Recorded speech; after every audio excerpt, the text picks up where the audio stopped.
Hello students. आज हम करेंगे cellulose and chitin. Carbohydrate series में ये हमारा पॉलीसेकेराइड्स का एक पार्ट है।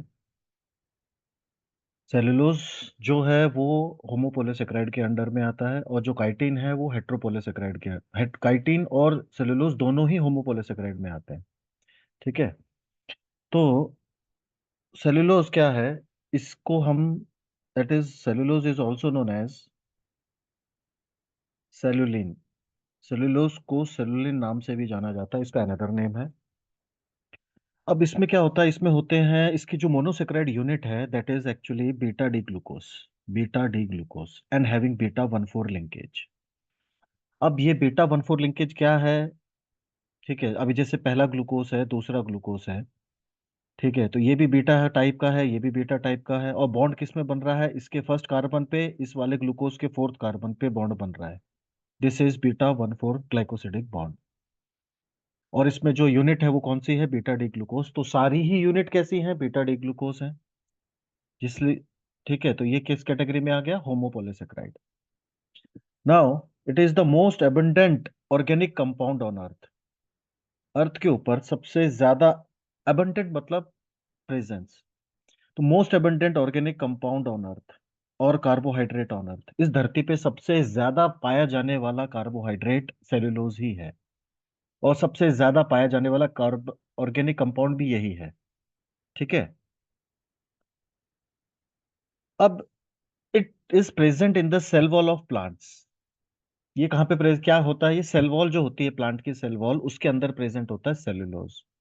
और प्लांट सबसे ज्यादा है, तो प्लांट की सेल वॉल, तो ऑटोमेटिकली ये क्या हो जाएगा? सबसे ज्यादा पाया जाने वाला ऑर्गेनिक कंपाउंड और कार्बोहाइड्रेट दोनों है। It is it forms the roughage in human food.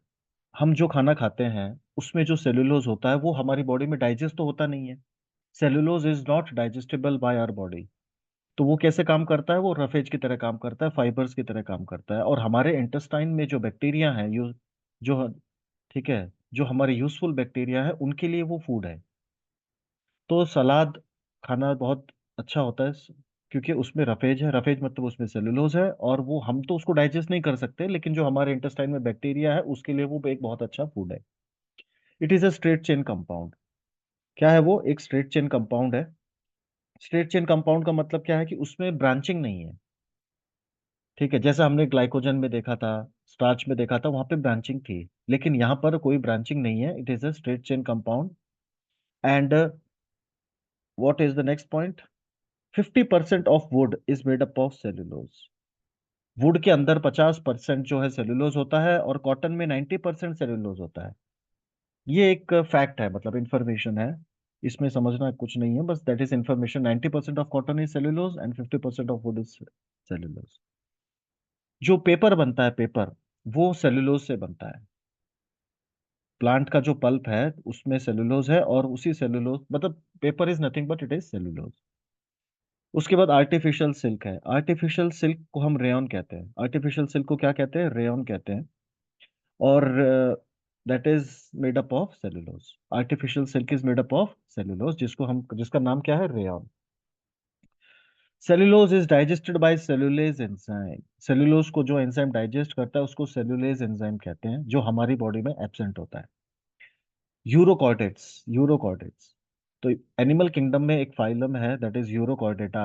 उसमें एनिमल्स के बाहर एक कवरिंग होती है जिसको हम कहते हैं टेस्ट। और वो जो टेस्ट कवरिंग है वो बनती है एक केमिकल से जिसका नाम है ट्यूनिसिन। क्या नाम है? ट्यूनिसिन। और ये ट्यूनिसिन इज अ मॉडिफाइड सेलुलोज। ट्यूनिसिन क्या है? It is the modified form of cellulose. अब जो सेलुलोज है उसमें, उसका हेलिकल स्ट्रक्चर नहीं है। Cellulose do not have helical structure, जिसकी वजह से क्या है कि वो आयोडीन को होल्ड नहीं कर सकता। अब स्टार्च था, वो आयोडीन को होल्ड कर रहा था, जिससे उसका ब्लू कलर आ रहा था। लेकिन जो हमारा सेलुलोज है उसका स्ट्रक्चर स्ट्रेट चेन है, और वो हेलिकल बिल्कुल नहीं है, तो वो आयोडीन को होल्ड नहीं करेगा, और आयोडीन के साथ वो टेस्ट नहीं देगा। ठीक है, तो ये बेसिक पॉइंट्स थे सेलुलोज के, जो इंपॉर्टेंट है, आपको पता होने चाहिए। आगे देखते हैं। अब सेलुलोज के कुछ कंपाउंड्स होते हैं। ठीक है, treatment of cellulose with other chemical में they can obtain various other compounds like cellulose acetate. Cellulose acetate. अब ये जो सेलुलोज एसीटेट है, ये फैब्रिक्स बनाने में यूज होता है। फैब्रिक्स, कपड़े, अलग अलग टाइप के फैब्रिक्स बनाने में यूज होता है। सेलुलोज, प्लास्टिक भी सेलुलोज एसीटेट से ही बनता है। Shutter proof glass. Shutter proof glass क्या होता है कि टूटने के बाद वो बिखरता नहीं है। जैसे शीशा है, टूट जाता है तो बिखर जाता है। तो जो सेलुलोज एसीटेट से जो ग्लास बनता है वो टूटता है, टूटने के बाद वो बिखरता नहीं, वहीं रहेगा। उसको कहते हैं शटर प्रूफ ग्लास। फिर सिगरेट का जो फिल्टर होता है, सिगरेट फिल्टर, जो आजकल जो फिल्टर, जो सिगरेट्स हैं उसके पीछे एक, अलग से एक फिल्टर लगाया जाता है, that is called cigarette filter, ताकि जो सिगरेट का धुआं है उसमें से फिल्टर होकर के जाए। फिर दूसरा जो हमारा कंपाउंड है वो है carboxyl methyl cellulose. Carboxyl methyl cellulose, इसका इस्तेमाल किया जाता है आइसक्रीम के अंदर, कॉस्मेटिक्स, कॉस्मेटिक्स मतलब क्रीम, पाउडर, ये सब, medicine to emulsify and give smooth texture to, ठीक है, leather, okay, medicine and gives a smooth texture. फिर है cellulose nitrate. Cellulose nitrate, cellulose nitrate का जो है वो एक फ्यूल है, that is a propellant explosive, that is a propellant, that is used as a propellant explosive, मतलब rockets में जो ईंधन यूज किया जाता है, रॉकेट्स में, मिसाइल्स में इसका इस्तेमाल किया जाता है, ताकि ये एक बहुत अच्छा फ्यूल की तरह काम करता है, एक्सप्लोसिव है, प्रोपेलेंट एक्सप्लोसिव। तो ये था हमारा पूरा सेलुलोज की जानकारी। तो इसमें बेसिक चीजें हैं, ज्यादा नहीं है। हाँ, एक चीज है कि सेलुलोज के अंदर 6,000 से 10,000 ग्लूकोज यूनिट होते हैं। एक सेलुलोज मॉलिक्यूल में कितने यूनिट्स हो सकते हैं ग्लूकोज के? 6,000 से 10,000 तक हो सकते हैं। ठीक है, ये एक पॉइंट छूट गया था हमारा, बाकी सारे पॉइंट्स हमने कवर कर लिए हैं। अब हम देखते हैं chitin. Chitin is also called fungal cellulose. Chitin जो है उसको फंगल सेलुलोज कहते हैं, क्योंकि वो फंगस की सेल वॉल में प्रेजेंट होता है। ठीक है, तो काइटिन कहाँ प्रेजेंट होता है? फंगस की सेल वॉल में, जिसकी वजह से काइटिन को ही फंगल सेलुलोज कहा जाता है। अब ये क्या है? इट इज, इसकी जो यूनिट है, इसकी जो मोनोमर यूनिट है, उसका नाम है N acetyl glucosamine. Beta N acetyl glucosamine. अब ये बीटा एन एसिटिल ग्लूकोसामाइन क्या है? ये बीटा डी ग्लूकोज का अमाइनो एसिड डेरिवेटिव है। ठीक है, ये किससे बनता है? बीटा डी ग्लूकोज से ही बनता है। जब उसमें नाइट्रोजन ग्रुप जुड़ जाएगा तब बनेगा। अब इसमें लिंकेज कौन सा होता है? Beta 1,4 linkage. अब ये लिंकेज, यहाँ तक अगर हम वीडियो देख रहे हैं तो इसका मतलब हमको लिंकेज पता है कि हम बीटा 1,4 लिंकेज क्या होता है। जिसको नहीं पता है वो आप, उसके लिए एक मैं, आप मोनोसेक्राइड का उसमें जो वीडियो है वो देख सकते हैं, नहीं तो मैं इसका एक स्पेशल वीडियो भी बना दूंगा। और क्या है? जो काइटिन है वो आर्थ्रोपोड्स के अंदर एक्सोस्केलेटन बनाता है। आर्थ्रोपोड्स में क्या बनाता है? एक्सोस्केलेटन। आर्थ्रोपोड्स में क्या क्या आ जाते हैं हमारे, जैसे इसमें बेसिकली इंसेक्ट्स हैं। ठीक है, तो इंसेक्ट्स की जो आउटर कवरिंग होती है, that is made up of, that is called, that is made up of chitin, और that is, that makes the chitinous exoskeleton, chitinous exoskeleton. ठीक है, और क्या है काइटिन के बारे में? It is the most abundant carbohydrate, second most abundant carbohydrate on earth.